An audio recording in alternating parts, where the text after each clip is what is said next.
Man, this news is depressing.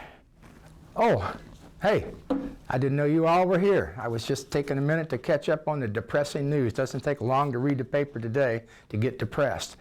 But hey, thanks for tuning in to Technical Tuesday. I'm Bill with Molly, and this week we're actually going to answer a question that came in on our Facebook page.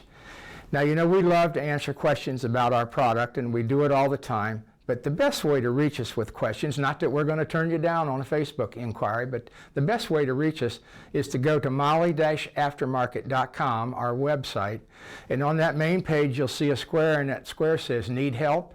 And if you click on that square, it will lead you right through that dialog box of your name, your information, what the problem is, and so on. Now, I see those every day, and I answer them, or I get help answering them every day. So that's the best way to reach us. But Frank had an inquiry on Facebook this morning, and I thought, well, let's just go ahead and answer Frank's question right now. So Frank's question was this. He's a user of Clevite performance bearings, and Frank, we appreciate that. You know, we're the #1 performance bearing in the world, and we appreciate customers who use our product. But Frank's question was this. He says, your bearings, they're kind of black and ugly looking.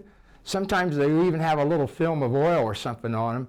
And he said, I want to know if I can use Scotch-Brite, by the way, a trade name. He said, can I use an abrasive Scotch-Brite pad and clean these bearings up so they look nicer? And my response was, no, we don't want to do that. And the reason is Scotch-Brite is too abrasive for the surface of the bearing.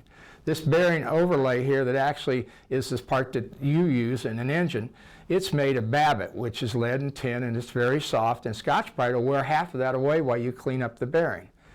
Now, we prefer you do nothing other than wash these bearings, but if you feel compelled to polish them, this is what I recommend.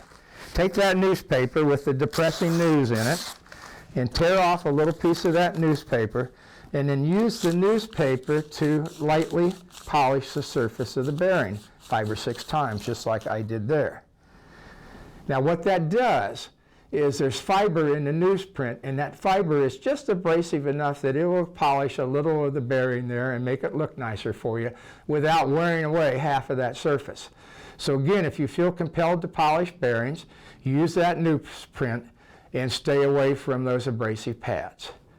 So again, Frank, thanks for your inquiry. Folks, thanks for tuning in to Technical Tuesday. We'll see you next week.